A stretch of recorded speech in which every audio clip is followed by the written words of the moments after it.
Vale, gracias Elisa. Bueno, buenas tardes a todos. Yo, como ha comentado Elisa, soy Laura Soret, soy dietista nutricionista, estoy especializada en educación alimentaria y en embarazo, parto y etapa infantil. Y un poquito me apetecía dar esta charla hoy, imparto la charla con el objetivo de acercaros al mundo de la alimentación saludable y que entendáis la importancia que tiene la alimentación en la fertilidad y en la etapa del embarazo. Entonces ahora os voy a compartir la pantalla para que podáis seguir con nosotras lo que son las diapositivas y así os vais guiando mejor. Os recuerdo, mientras tanto, que las preguntas que queráis ir haciendo las podéis ir apuntando en el botón de preguntas y respuestas y al final de la charla las iremos resolviendo. Bien, pues entonces vamos a comenzar con la presentación.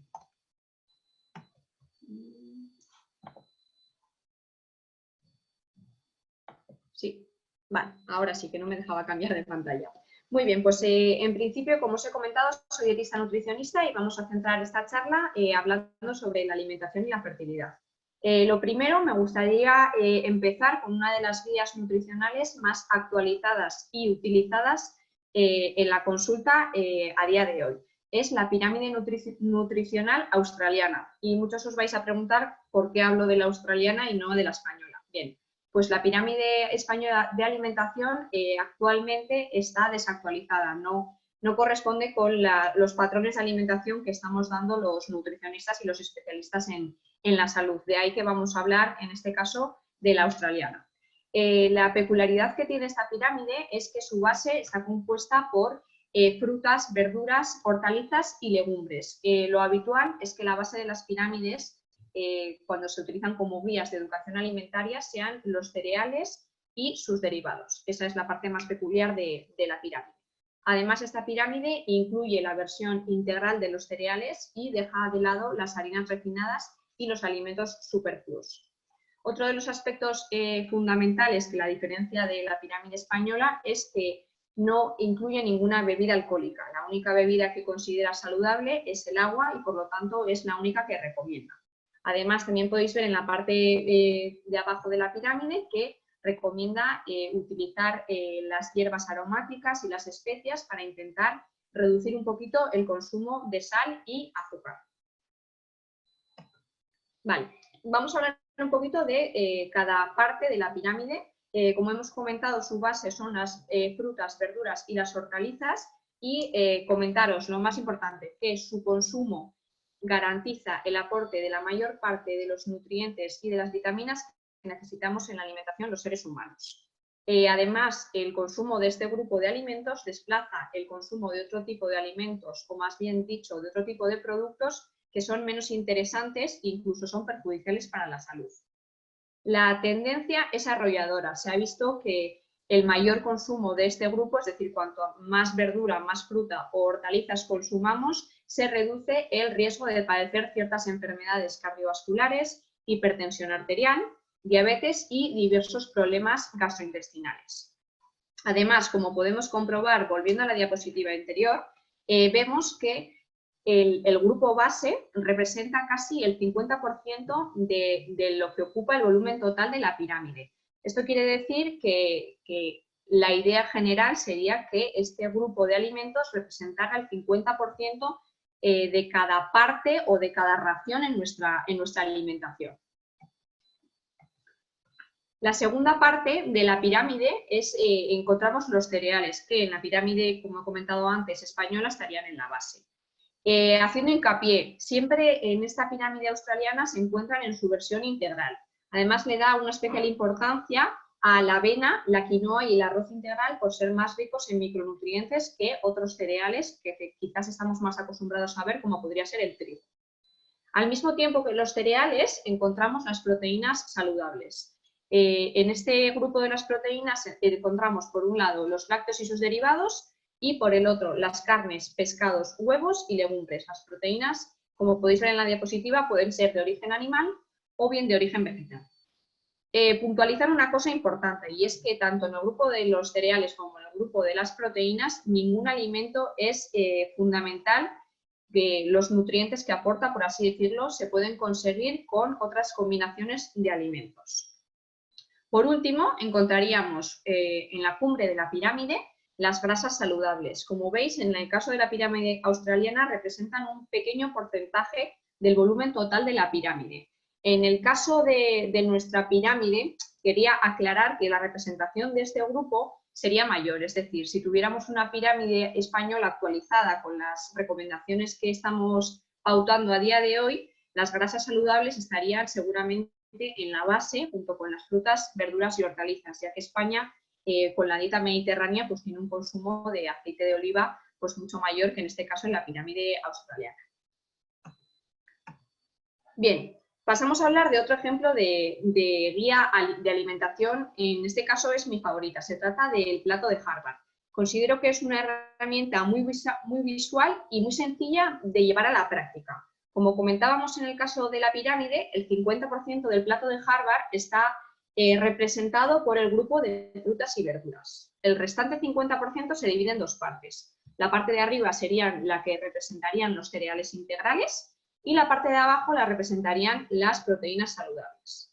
Es muy sencillo que se lleve a la práctica, ya que, como podéis ver, en el caso de que comáis de plato único, pues es una cosa que es muy visual. Además, al igual que la pirámide, el único líquido que recomienda como bebida saludable es el agua. Y además también recomienda la utilización a la hora de cocinar, el uso de grasas saludables y también su consumo en crudo. Muy bien, vamos a hablar un poquito del concepto práctico 90-10. Antes de empezar, comentaros que para que un estilo de vida funcione, tiene que ser flexible lo primero, además de estar adaptado, por supuesto, a las circunstancias de cada paciente. De ahí la idea que últimamente estamos intentando inculcar de que las dietas deben ser personalizadas. ¿Qué es el concepto práctico 90-10? Bueno, lo primero, hay que decir que es un concepto aplicable una vez que están logrados los objetivos en consulta, es decir, una vez que, por ejemplo, una persona ha alcanzado su objetivo de bajar de porcentaje de grasa, por ejemplo. Es muy sencillo. El 90% de la alimentación tiene que ser formada o tiene que estar formada por alimentos saludables, poco procesados o buenos procesados, que intentar que sean locales y de temporada. Y el 10% restante podríamos decir que queda libre, entre comillas, para consumir otro tipo de alimentos. Por ejemplo, pues alimentos más procesados, alimentos que quizás sean de efecto capricho, por así decirlo, o incluso socializar. Es importante este estilo de vida, el concepto práctico 90-10, porque genera adherencia al tratamiento, es decir, hace que los pacientes lleven un estilo de vida mucho más llevadero, nunca mejor dicho. Y luego, una cosa más que tengo que comentar, es fundamental, y si no, no se podría llevar a la práctica el concepto, que está sujeto a un compromiso por parte del paciente. Es decir, este concepto solo se puede llevar a cabo si el paciente se compromete a llevar un estilo de vida saludable, con todo lo que ello conlleva. Es decir, incluyendo actividad física diaria, una correcta hidratación, un correcto descanso y una actitud positiva con la alimentación, una buena relación con la comida. Además, antes de pasar a la siguiente diapositiva, tengo que explicaros una cosa que seguramente muchos estaréis interesados, el concepto de comida real. El concepto de comida real, que luego podríamos pasar a hablar del buen procesado y luego el ultraprocesado. ¿Qué podría ser comida real? Pues, por ejemplo, comida real podrían ser unas gambas frescas. Un buen procesado podría ser unas gambas congeladas. Y un ultraprocesado podría ser una salsa de gambas, por ejemplo, de esas que se suelen vender en botes. Y lo que quiero venir a decir con esta explicación es que el 90% de la alimentación, como estamos comentando, de este estilo de vida, tiene que estar compuesta por comida real y buenos procesados. Y en ese 10% cabría lugar para algún ultraprocesado y, lo que hemos comentado antes, alguna cosa de capricho. Bien, llegamos a una parte interesante, los famosos mitos de la alimentación. En mi opinión, es un tema que habría que abordar antes de realizar cualquier tratamiento dietético. Es una cosa que yo hago mucho en la consulta y es intentar eliminar ciertas creencias antes de inculcar una dieta o un estilo de vida. Entonces, el pan engorda, por ejemplo. La fruta como postre engorda. Beber agua durante las comidas engorda. Estoy convencida, aunque no os estoy viendo, que muchos de vosotros habréis escuchado muchas veces hablar de estas creencias, incluso quizás algunos las llevéis a cabo en vuestra rutina diaria. Vamos a intentar explicar de manera sencilla por qué estas creencias son falsas. Empezamos. El pan engorda, bien. El pan está compuesto en su mayoría por hidratos de carbono, que suponen entre el 50 y el 60% de la alimentación de los seres humanos. Su composición es igual por fuera que por dentro. Es decir, para aquellos que dejáis la miga pensando en que engorda más que la corteza, es una tontería y no tiene ningún patrón científico. Lo que suele pasar con el pan, más que lo que nos puede llegar a perjudicar el pan, suele ser con qué lo acompañamos. Es decir, el pan suele ir acompañado de embutidos, por ejemplo, que representan unos alimentos muy procesados y perjudiciales para la salud, o solemos utilizar el pan para untar salsas, por ejemplo. La recomendación con el pan, lo primero, reducir su consumo. Consumimos mucho más pan del que deberíamos. Y lo segundo, que el pan que consumamos sea un pan de calidad. Es decir, que sea de masa madre y de alguna harina integral. No tiene por qué ser de una en concreto, siempre y cuando se utilicen cereales integrales para su composición, puede ser el que más os guste. La fruta como postre engorda. Bien, la fruta no va variando durante el día las calorías que aporta, es decir, tiene las mismas calorías una manzana a las 10 de la mañana que a las 6 de la tarde. En principio, si comes una fruta antes de la hora de comida, tiene un efecto saciante. Entonces, es la estrategia que utiliza mucha gente a la hora de las dietas hipocalóricas para consumir menos ración en las comidas centrales. Recomendaciones con la fruta. La fruta es básica en nuestra alimentación y desplaza el consumo de otros muchos alimentos que son mucho menos interesantes. Entonces, de 3 a 5 piezas de fruta diarias y, si puede ser, ir variando entre el color de las frutas, ya que aportan diferentes nutrientes y vitaminas dependiendo del color que tengan el aspecto por fuera. Bien, beber agua durante las comidas engorda. El agua es el único nutriente que no aporta calorías. El agua es acalórica totalmente, con lo cual no puede engordar en ningún momento del día, aunque la consumas mientras estás haciendo una comida. La recomendación de beber agua en las comidas engorda, realmente hay que darle la vuelta. Y es que beber agua antes de las comidas lo que produce es una distensión del estómago que nos genera una saciedad temprana, es decir, nos hace comer menos cantidad que si no hubiéramos bebido agua antes. Esa es la realidad. Y la recomendación es beber 2 litros de agua diarios. Mezclar hidratos de carbono y proteína engorda. Bueno, si habéis estado atentos a lo que acabamos de hablar sobre el plato de Harvard, ya veis que no tiene ningún fundamento este mito en concreto, ya que el plato de Harvard se basa precisamente en mezclar diferentes macronutrientes en la misma comida.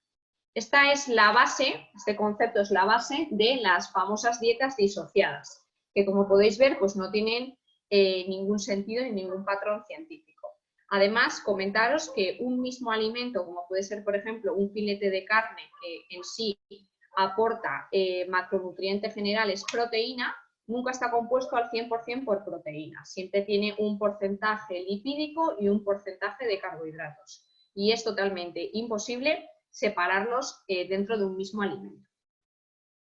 Lo light adelgaza. Vamos a ver. Los productos light, porque realmente son productos, ningún alimento es light, representan que tienen una bajada del 30%, una reducción del 30% o en las calorías o en las grasas saturadas comparadas con el producto original. Ahí está la trampa.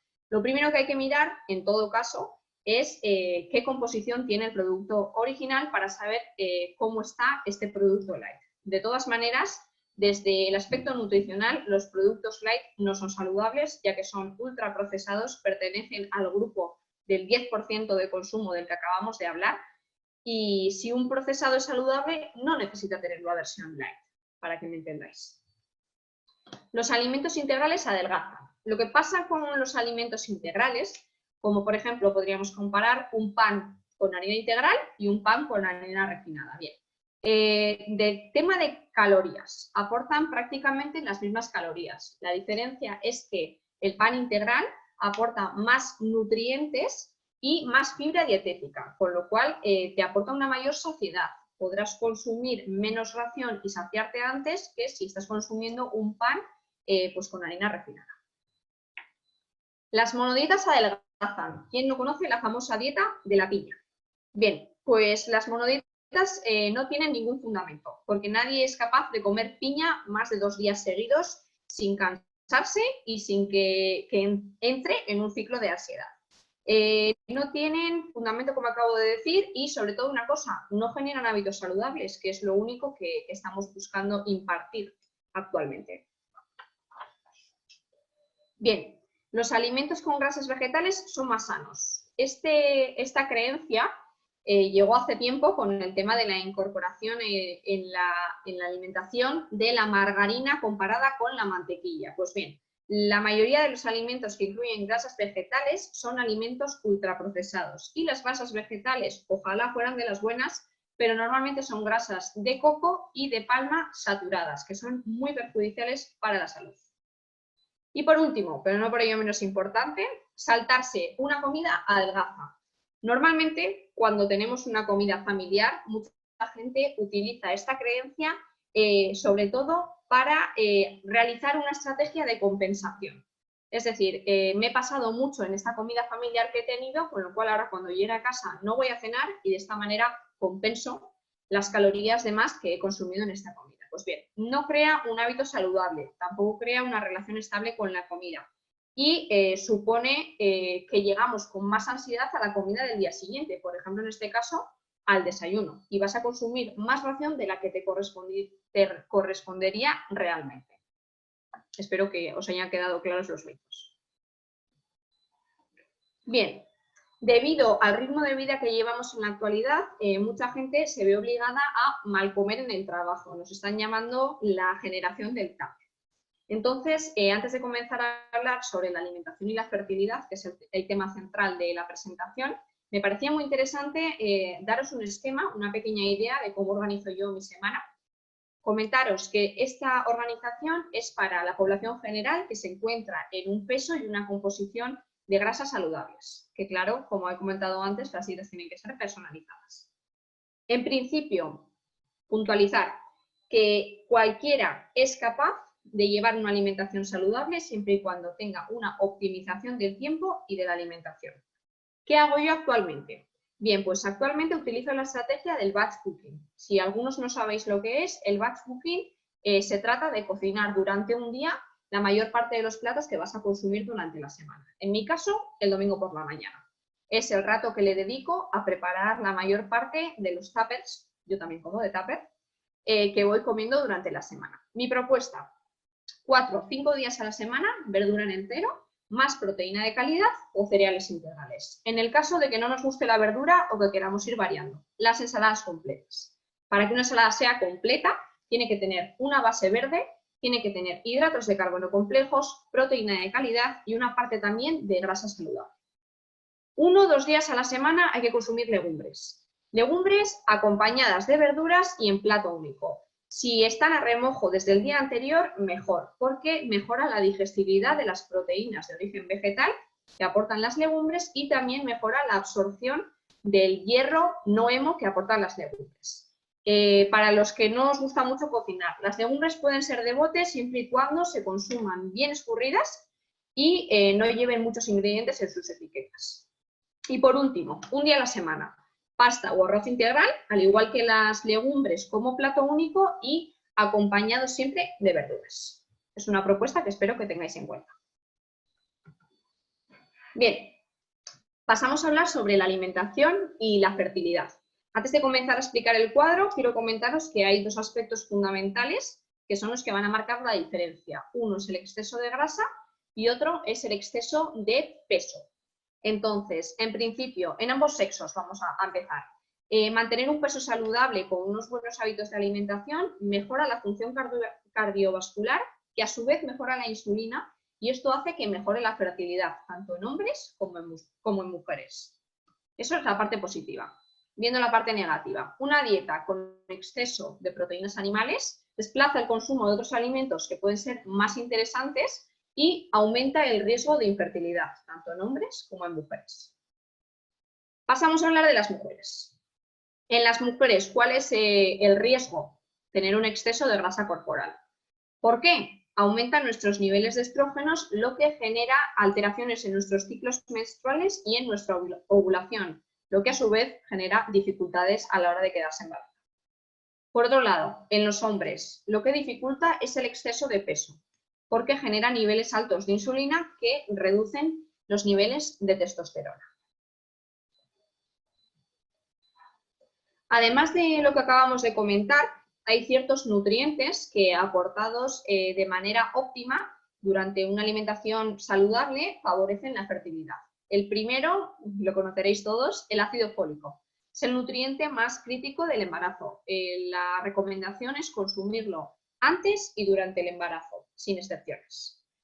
Por segundo, antioxidantes. Ayudan a disminuir el estrés oxidativo y su déficit provoca radicales libres que afectan a la fertilidad femenina y, por otro lado, a la calidad del semen masculino.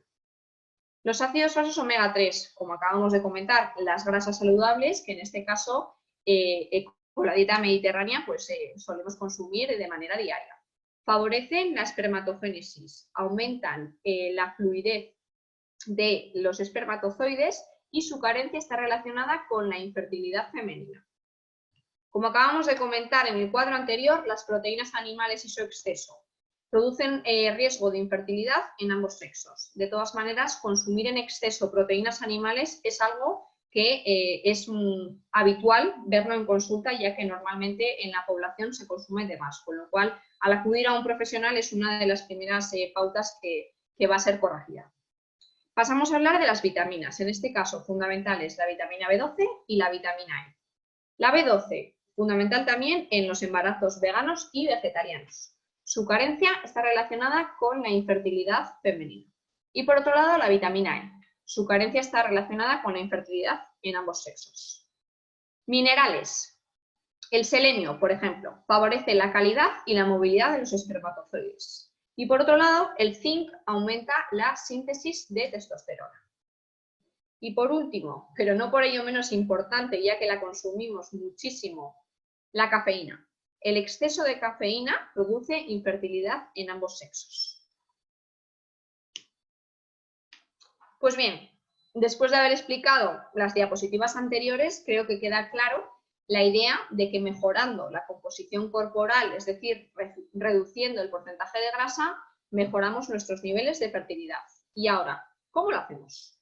Hay diferentes estrategias. Yo os he puesto aquí algunas de las que más se utilizan en consulta. Lo primero, un déficit calórico adecuado. Y digo adecuado y supervisado porque un déficit calórico demasiado estricto y continuado en el tiempo puede ser muy perjudicial para la salud. Existen dos maneras de realizar un déficit calórico adecuado. La primera es la disminución de las raciones y la segunda es la disminución del número de tomas. Otra de las estrategias, entrenamiento de fuerza además de entrenamiento cardiovascular. Durante muchos años hemos tenido la creencia de que entrenar de manera más intensa el cardiovascular nos hacía sudar más y de esta manera se eliminaba más sencillamente el exceso de peso, el exceso de grasa. Pues bien, actualmente está más que demostrado que la combinación de entrenamiento cardiovascular con el entrenamiento de fuerza tiene unos mejores resultados a la hora de disminuir los porcentajes de grasa. Por otro lado, fundamental, una correcta hidratación. El agua nos ayuda a eliminar toxinas, es algo básico que todos sabemos, y además también nos ayuda a mantener la temperatura corporal. Es muy sencillo saber si estamos bebiendo suficiente agua o no por la estrategia, por así decirlo, de la tonalidad de la orina.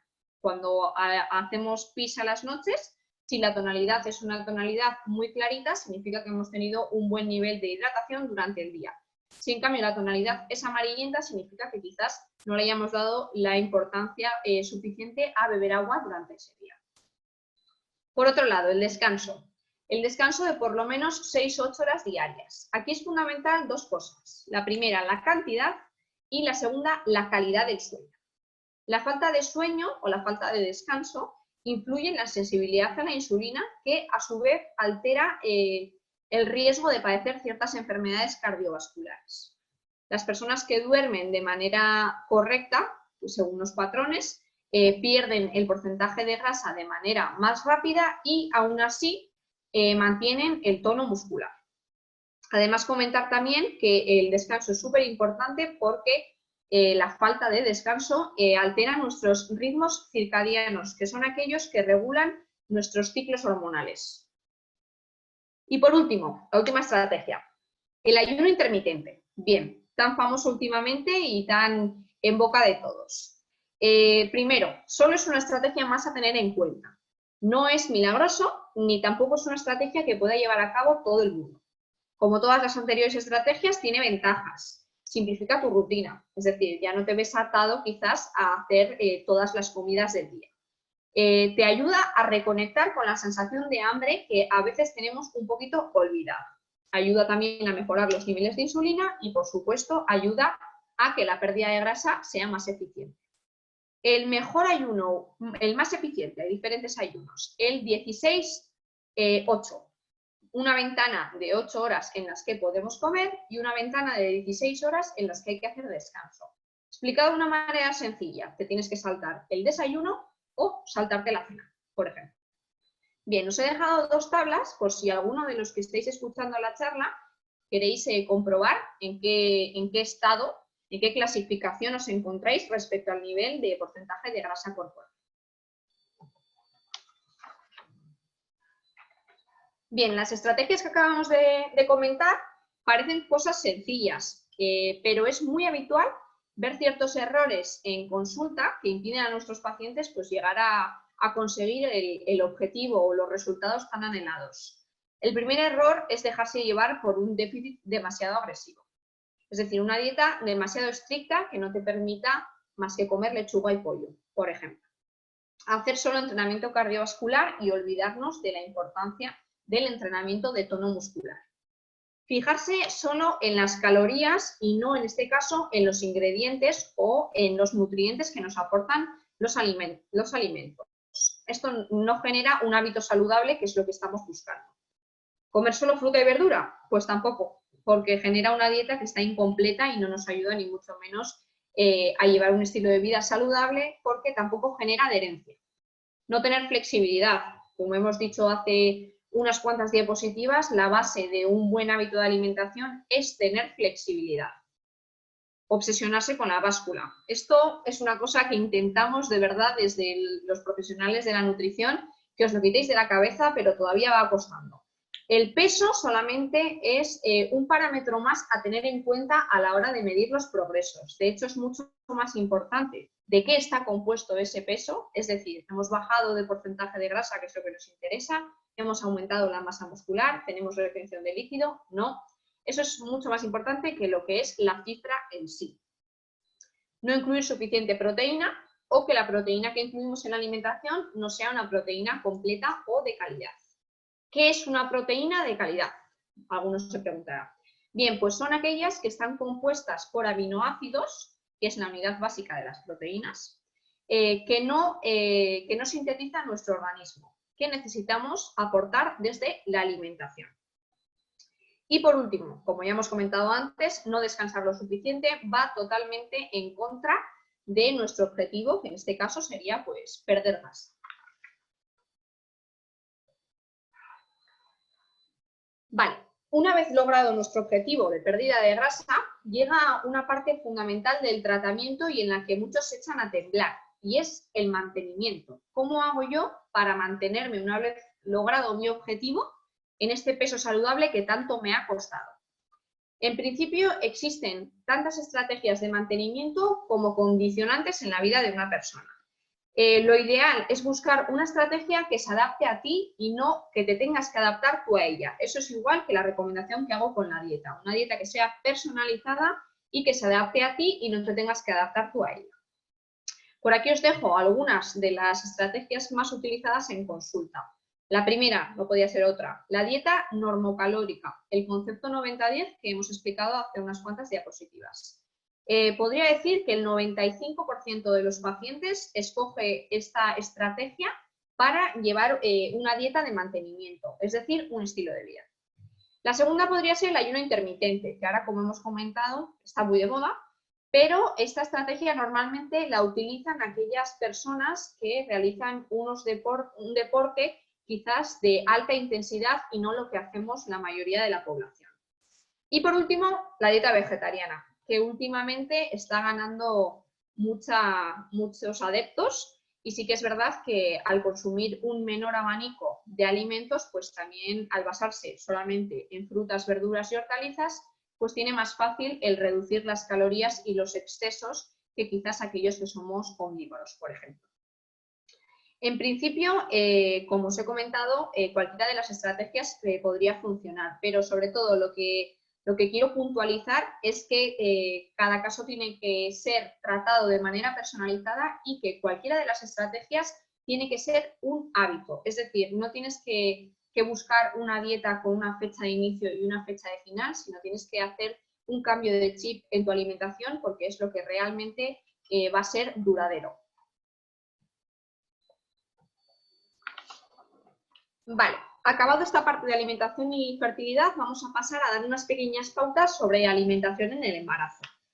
El embarazo es uno de los momentos, podría ser, de mayor vulnerabilidad nutricional de las mujeres, ya que las necesidades de energía y sobre todo de nutrientes se encuentran aumentadas en virtud del crecimiento fetal y la síntesis de tejidos maternos.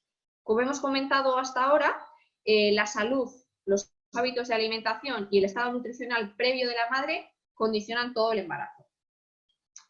Vamos a decir unas sencillas pautas para la población general. Volvemos a comentar y a recalcar que los casos especiales, pues bueno, llevan también unas medidas especiales, por así decirlo. Entre 5 y 6 comidas al día. De esta manera evitamos el exceso de volumen de alimentación y con esto prevenimos los vómitos y la pirosis, que para los que no sepáis lo que es una sensación de ardor o quemazón que sufren la mayoría de las embarazadas cuando comen. Evitar ayunos de 3 o 4 horas y a raíz de esta idea, la toma de la postcena es altamente recomendable para evitar el bache hipoglucémico que podríamos tener con la demanda fetal, entre la toma de la cena y la toma del desayuno. Lo que podríamos llamarlo una recena, por así decirlo. El consumo de alimentos poco cocinados o crudos por riesgo de toxoplasmosis. Me imagino que la mayoría conoceréis el concepto de toxoplasmosis, pero bueno, es una enfermedad producida por un parásito llamado Toxoplasma gondii que produce infecciones de gravedad, sobre todo en las embarazadas. Y por último, el famoso ácido fólico que hay que suplementar durante todo el embarazo y si puede ser antes, también para evitar la aparición de defectos congénitos como pueden ser espina bífida, anencefalia o encefalocelia. Bien, ahora vamos a hablar un poquito sobre la alimentación en cada trimestre del embarazo. Lo primero que quiero decir es que la alimentación por trimestres va condicionada sobre todo del peso de la madre al iniciar el embarazo. Vamos a comenzar primero por el primer trimestre. La energía, proteínas, lípidos y agua quedan estables, es decir, seguimos con nuestra alimentación normal. Se ven aumentadas las necesidades de vitamina B9, que es el ácido fólico que hay que suplementar, y las necesidades de fibra también, entre 30 y 35 gramos diarios, para intentar evitar o prevenir la tan incómoda sensación de estreñimiento que sufren las mujeres embarazadas en el primer trimestre. Estrategias para aumentar la fibra. Muy sencillo, como hemos comentado hasta ahora. Aumentar el consumo de frutas, verduras, versiones integrales de los alimentos, legumbres, frutos secos, intentar llevar una dieta un poquito más equilibrada de lo que se llevaba hasta ahora. En el segundo y tercer trimestre se ven aumentadas las necesidades energéticas, entre 100 y 300 calorías por día. Me diréis, entre 100 y 300, mucha variación. Bien, pues una vez más viene a intervenir el peso inicial de la madre. No es lo mismo una madre que ha iniciado el embarazo con un normopeso que una persona que ha iniciado con bajo peso o con sobrepeso. De ahí el rango de 100-300. También se ven aumentadas las necesidades proteicas que pasan a ser a 1,5 gramos por kilogramo y por día. Y también se ve aumentada la necesidad hídrica, que pasa a ser 3 litros diarios de agua. Se mantienen estables durante todo el embarazo las necesidades de vitaminas y de fibra, al igual que en el primer trimestre, como ya lo hemos comentado. En principio, siempre y cuando la madre se encuentre en normopeso a la hora de quedarse embarazada, la recomendación es engordar entre 9 y 11 kilos para llevar un embarazo saludable. Muy bien, vamos a pasar a centrarnos un poquito en los embarazos con alimentación vegetariana y vegana. En los últimos años ha crecido considerablemente la popularidad de estas dietas, como os he comentado antes. En principio, están relacionadas con una menor incidencia de enfermedades cardiovasculares congénitas. Además, sí que es verdad que son más sostenibles para el medio ambiente porque necesitan menos recursos a la hora de salir adelante.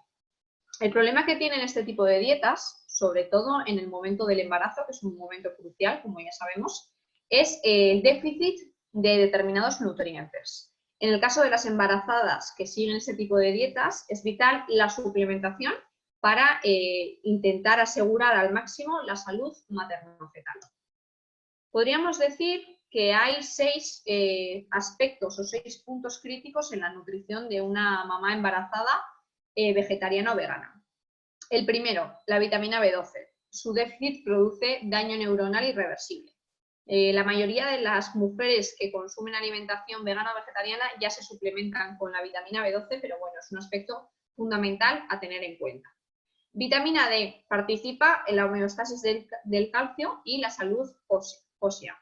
Puedes consumirla a partir de suplementos o también se puede consumir a partir de alimentos enriquecidos. Ácidos grasos omega 3 participan en el desarrollo cerebral del bebé y en la formación tardía de la retina, fundamentales también.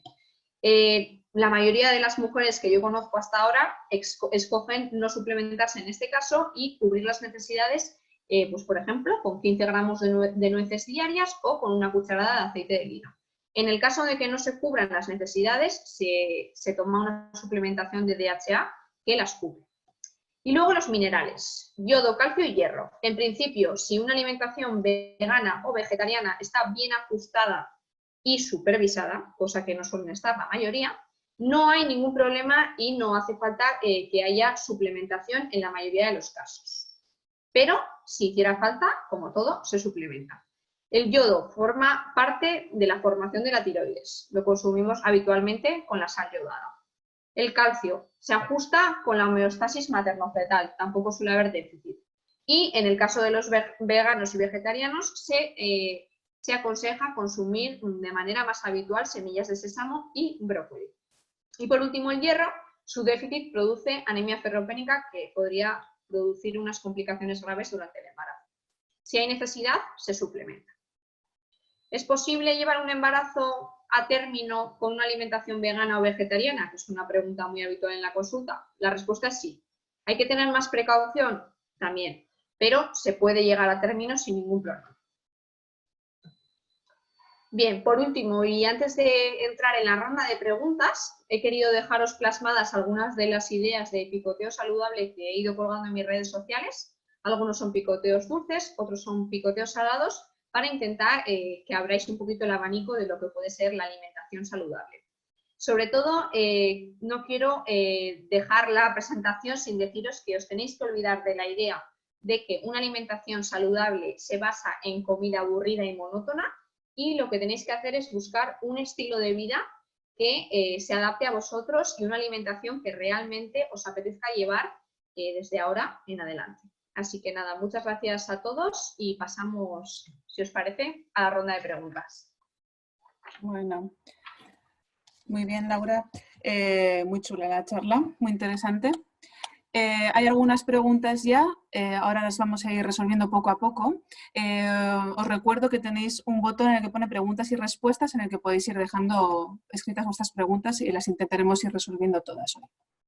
Vale, la primera de ellas nos dice, me he realizado una curva de azúcar, tengo en ayunas 4,7, después de 2 horas y la ingesta de glucosa 4,4. ¿Es normal tener un valor menor?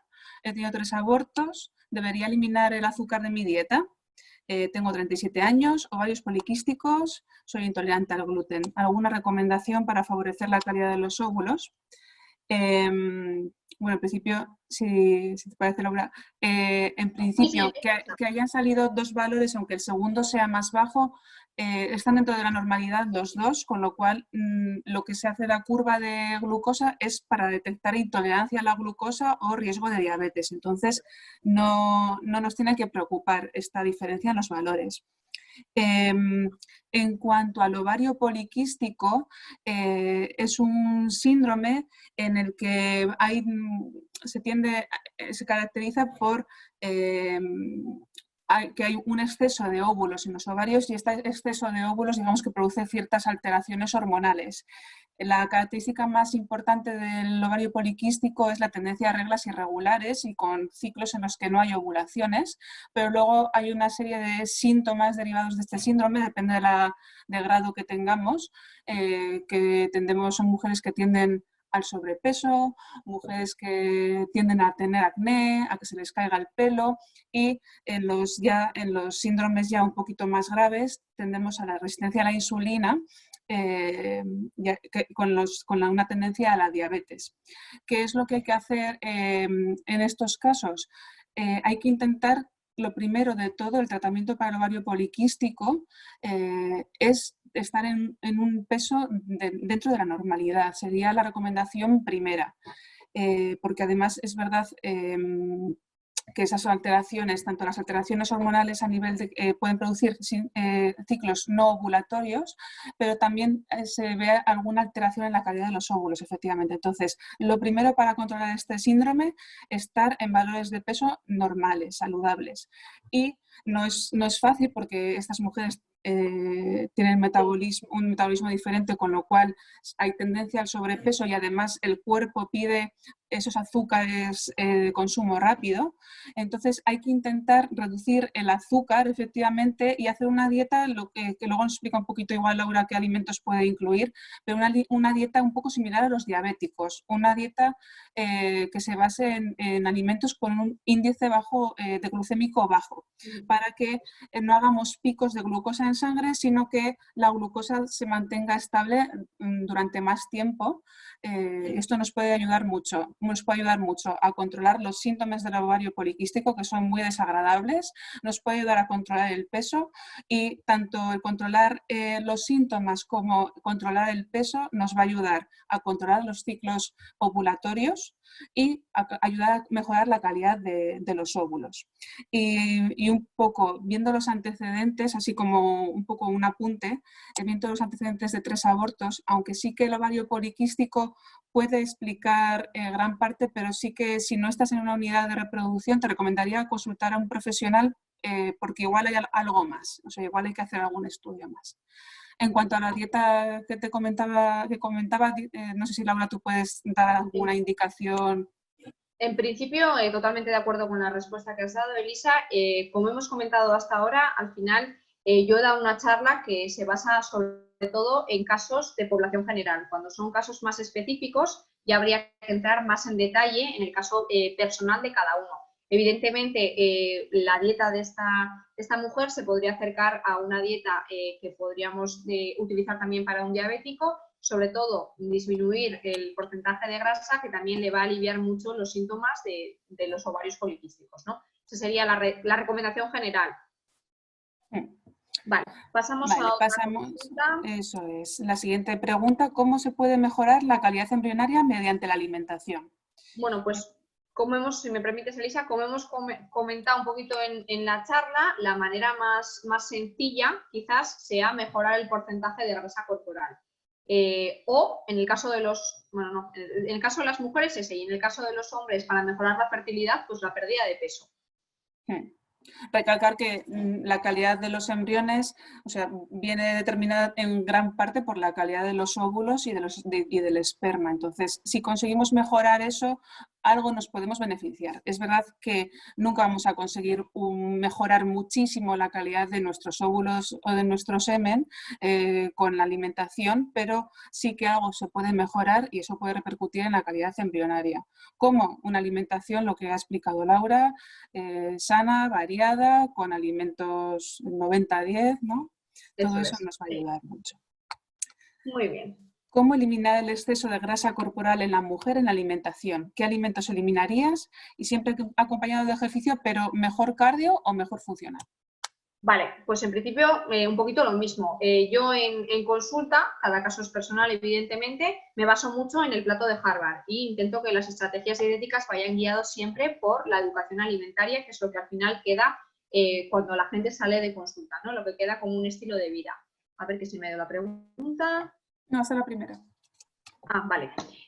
Siempre acompañado de ejercicio. No eliminaría como tal ningún alimento. Evidentemente, como he comentado, hay ciertos alimentos que son ultraprocesados, que son menos aconsejables en el estilo de vida. Tienes un 10% para consumirlos en el caso de que sigas una estrategia de concepto 90-10. Y ejercicio cardiovascular y funcional, como hemos comentado, actualmente está demostrado que se elimina grasa de manera más eficiente si se combinan los dos tipos de ejercicio y no lo que se pensaba hasta ahora, que era única y exclusivamente ejercicio cardiovascular. Una pregunta que está muy bien, muy interesante. Sí. Si uno de los mitos es que saltarse una comida adelgaza, ¿cómo se entiende el ayuno intermitente? Bien, sencilla la explicación. Normalmente la gente que hace ayuno intermitente no lo hace todos los días a la semana. Lo hace de una manera muy puntual, dirigido a una estrategia como puede ser una prueba deportiva o un alto rendimiento en algún momento puntual. En principio se usa como una estrategia, ya te digo, puntual. La gente que utiliza la estrategia de saltarse una comida para balancear es algo que tiene como un concepto que intentar flexibilizar, por así decirlo, un poquito más su alimentación y quizás quitarle ese lugar a esas creencias y empezar a pensar de otra manera, que sea un chip de alimentación saludable quizás y no tanto ese balance de compensar. Buenas, ¿nos podría informar qué dicen los últimos estudios sobre la relación entre la ingesta de gluten y la infertilidad? Bueno, la ingesta de gluten y la enfermedad celíaca siempre se han relacionado, bueno, al final puede producir alteraciones a nivel hormonal y sobre todo también a nivel de la implantación, a nivel problemas que dificulten la implantación del embrión, sobre todo porque en la enfermedad celíaca el estado de la inmunidad está, digamos, un poco alerta, hay una inflamación y se puede tender a rechazar los embriones. Nunca va a ser el 100% lo que defina el problema de raíz y no va a ser lo que defina la causa principal de la infertilidad. Pero sí que en pacientes que puedan tener esa tendencia a una enfermedad celíaca, el disminuir la ingesta de gluten nos va a poder ayudar.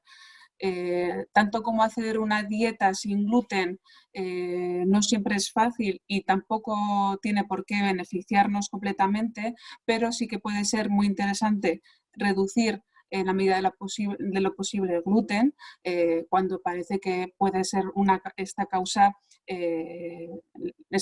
la causa de la infertilidad.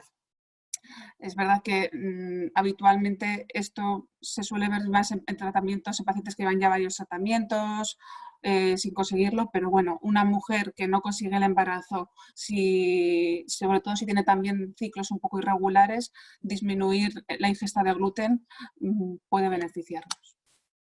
Muy bien. ¿De qué alimentos consigo la vitamina D? Vale, en este caso igual estamos hablando de la suplementación de vitamina D, ¿no? Podría ser. Bueno, en principio la vitamina D se puede generar o repercutir con la alimentación. Alimentos ricos en grasas saludables, por ejemplo, los lácteos también, los huevos también son ricos en vitamina D, los frutos secos y luego 15 minutos de toma del sol diaria. Eso sería lo básico. Siempre y cuando se cumplan otros patrones de alimentación saludable, por supuesto, y no haya déficit de ningún otro nutriente que pueda hacer interferencia. Que bueno, que por tomar el sol igual podríamos entender también, con salir a dar un paseo igual que nos dice el sol en la cara podría ser suficiente, ¿no? Quizás exponerse un poco al ambiente libre, por así decirlo. Sí, a partir del sábado podremos todos. ¿Alá? Bueno, alimentos concretos para el ovario poliquístico, intento embarazo y no tengo reglas regulares.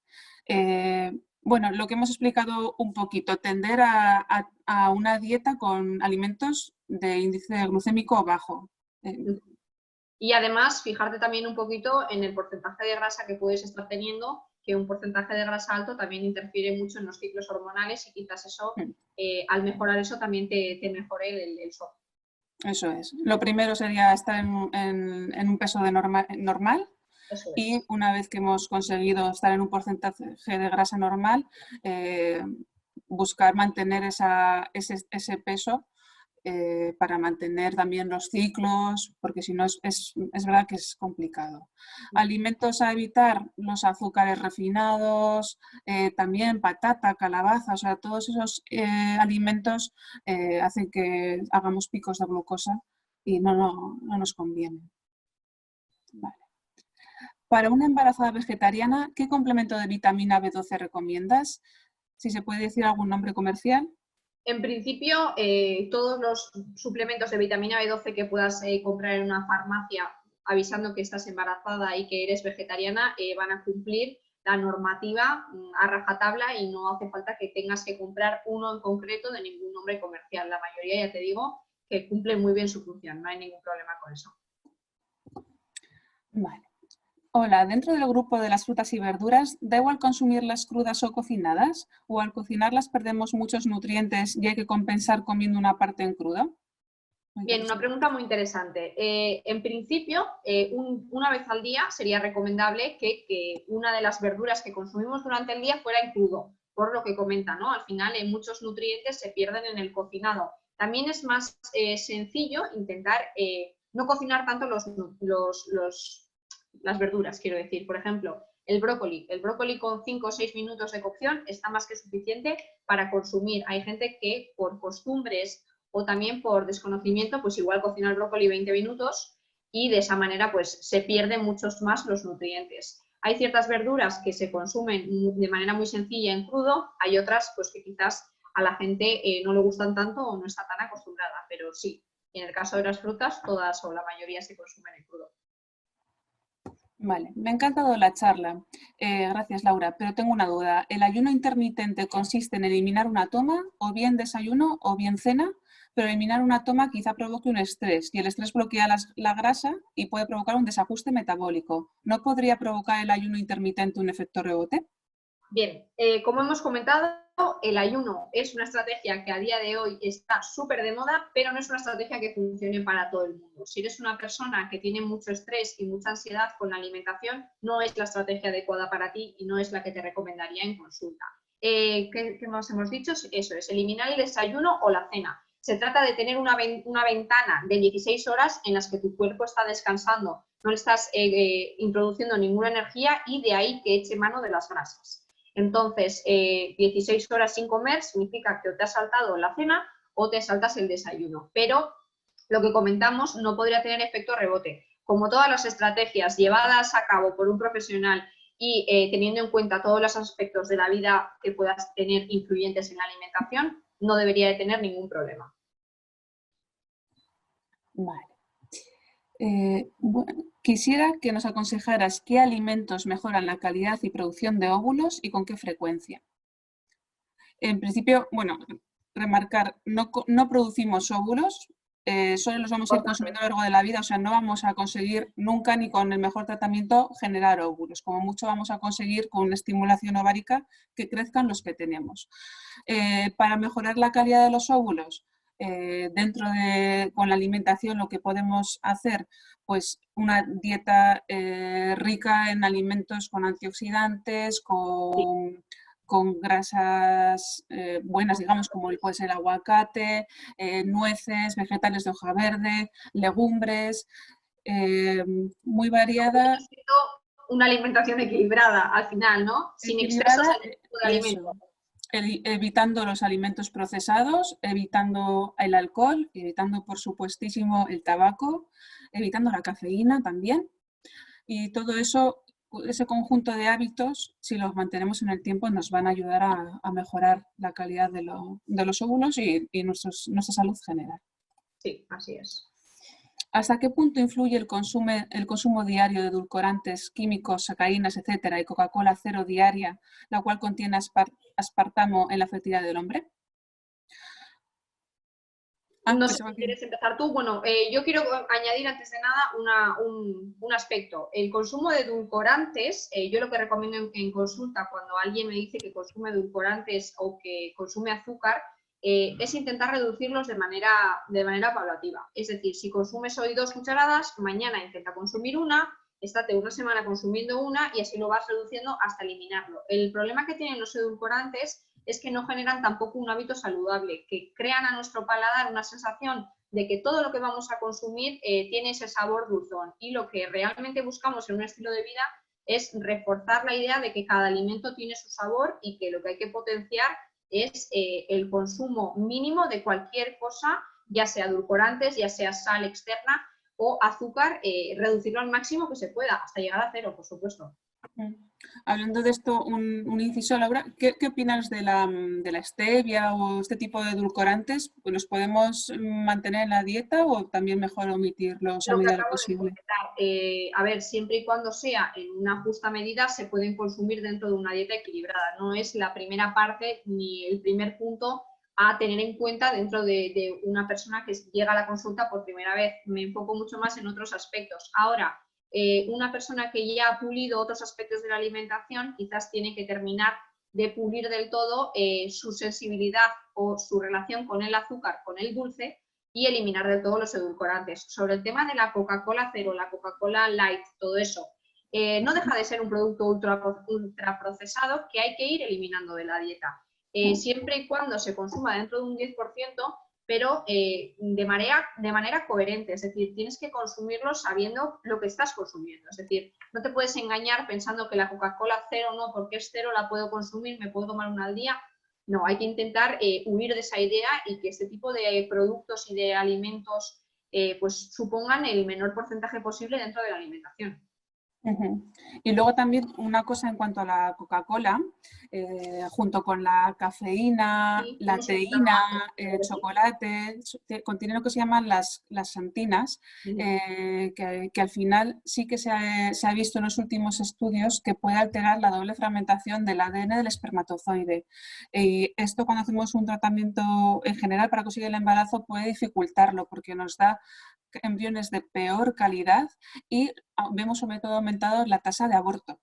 Entonces, evitar café, evitar Coca-Cola, evitar té, evitar chocolate, todo eso va a ayudar mucho a mejorar no tanto la calidad del semen en lo que se refiere al seminograma en cuanto a la morfología, la movilidad o la concentración, sino a lo que está en el interior del espermatozoide, al ADN del espermatozoide, que eso realmente es una de las cosas uno de los parámetros que más nos va a repercutir y que más nos va a condicionar el embarazo. ¿El gluten es perjudicial a la hora de la implantación del embrión? ¿Puede inflamar el endometrio? No el gluten en sí mismo, sino en una mujer que tenga una tendencia a una enfermedad celíaca, se va a desarrollar una reacción inflamatoria generalizada, especialmente centrada a nivel digestivo, pero que también se puede ver reflejada en cierto modo en el endometrio. Y esta reacción inflamatoria puede hacer que aumente el rechazo al embrión. Al final el embrión siempre va a ser un cuerpo extraño porque tiene una genética ajena a la de la madre, tiene siempre como mínimo la genética del padre, con lo cual la inmunidad a nivel uterino tiene que estar disminuida. En el momento que está en unos niveles aumentados, corremos un gran riesgo de tener dificultades para conseguir el embarazo. ¿Eliminarías los lácteos si existe SOP y problemas de fertilidad, incluso lácteos de cabra u oveja?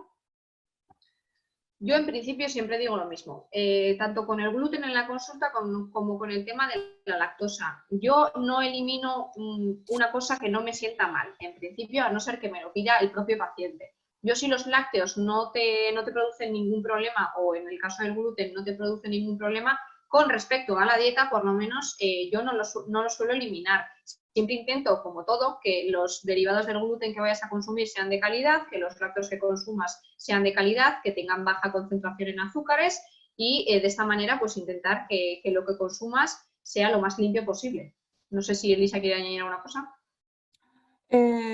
No, No, que igual también, ojo con la leche de soja, por ejemplo, que bueno, la bebida de soja o ese tipo de bebidas que estamos ingiriendo al final derivados isoflavonas de soja que son similares a los estrógenos y sí que eso nos puede descompensar un poco hormonalmente en algunas mujeres.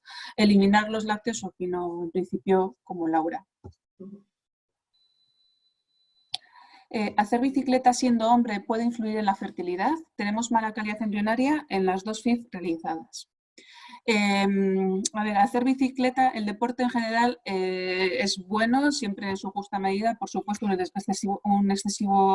exceso de deporte también puede ser perjudicial por un exceso de oxidación, pero un deporte, una actividad física moderada es buena. ¿Qué ocurre con la bicicleta? Al estar mucho tiempo sentados, ocurre lo mismo con trabajos muy sedentarios, como puede ser oficinista o como puede ser camioneros.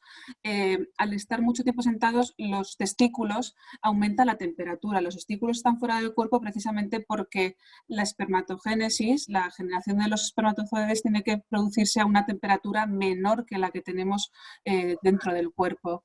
Entonces, pasar muchas horas haciendo bicicleta, a la larga, en un día, en 2, no va a producir nada, pero sí que a la larga podría sobre todo alterar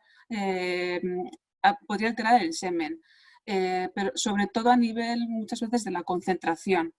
¿Por eso hay que dejar de hacer bicicleta? No, tampoco es eso, pero igual sí que variar, o sea, ajustar un poco las horas, hacer otros deportes, no abusar, digamos. No hay que abusar de nada, en general, de ningún ejercicio, ni de ningún alimento, ni de nada. Buenas tardes. Si has tenido hipertensión intracraneal, ¿puedes hacer un tratamiento de embarazo o hay riesgos? Gracias. Bueno, habría que ver por qué ha sido la hipertensión, habría que ver el informe del neurólogo en este caso y en principio habitualmente el médico que te hace el seguimiento es el que te dice si puede haber un mayor riesgo, o sea, si tienes contraindicado el embarazo o no. Sí que en el embarazo puede haber una tendencia a aumentar esta tensión, pero bueno, nos faltarían aquí datos y además, bueno, la charla hoy se centra un poquito en otras cosas. Te invito a que si quieres nos escribas un correo, luego vamos a dejar nuestros emails por si queréis hacernos más preguntas, nos las podéis enviar tanto a Laura como a mí y las responderemos ya de una forma un poquito más personalizada. Eso es. Vale, ¿cuál es el porcentaje de grasa ideal para una buena salud reproductiva? Bien, pues como he comentado antes en la charla, os he dejado un cuadrito en el que estábamos hablando un poquito de los porcentajes de grasa, el objetivo a conseguir, os lo he dejado en la presentación que vamos a colgar de todas maneras para que la tengáis y reviséis, pero en principio en mujeres entre 20 y 39 años, un porcentaje saludable ronda entre 21 y 33% de porcentaje graso. Como todo, depende de las circunstancias de las mujeres, pero lo ideal es reducir lo máximo y alcanzar lo máximo posible una cifra cercana al 21%. De esa manera aumentamos la fertilidad. Muy bien, parece que ahora mismo no hay más preguntas. Bueno, os dejamos un poquito por si queréis hacer alguna más. En principio va a compartir ahora Laura nuestros emails por si queréis enviarnos otras preguntas que os hayan quedado en el tintero o queréis hacer una consulta un poquito más personalizada o si os ocurren nuevas cosas, nuevas dudas os van surgiendo en los próximos días. Le podéis escribir tanto a ella como al otro email y os contestaremos en la mayor brevedad posible. También os invito a que hagáis proposición de otros temas si estáis interesados en futuros webinars. Estamos abiertos a otros temas, lo estudiamos y si es un tema que tenemos un especialista o que nos parece que podemos hacer un webinar sobre eso, perfecto, lo organizamos. Y os invito también el próximo miércoles 13 de mayo a las 6 de la tarde habrá un nuevo webinar que va a tratar sobre todo sobre la frustración que supone no conseguir el embarazo, tanto cuando estamos buscando en casa como cuando cuando nos estamos buscando con tratamientos, cómo gestionar esa frustración y cómo conseguir que no se convierta en el centro de nuestras vidas y nos condicione a todos los niveles, a nivel personal, a nivel laboral, con la pareja, etcétera. El próximo miércoles a las 6, el próximo miércoles 13. Y bueno, si no hay más preguntas, Bueno, damos yo en principio he vuelto a compartir la última diapositiva de la presentación en el que tenéis el correo de Lisa por un lado y luego mi correo. Y nada, yo quiero invitaros a que os paséis por mis redes sociales, que salseéis un poquito las recetas saludables, que os centréis un poquito en el mundo de la alimentación y oye, que si alguien quiere hacerme alguna consulta pues más personalizada o lo que sea, yo tengo la consulta presencial muy cerquita del Instituto Vasco de Fertilidad. Y nada, y trabajamos mano a mano, así que cualquier persona pues está invitada a pasar a conocerme y aclarar alguna duda que le haya podido quedar. Bueno, pues entonces damos por finalizado el webinar. Muchas gracias por vuestra asistencia. Esperamos que os haya resultado de interés. Muchas gracias a todos.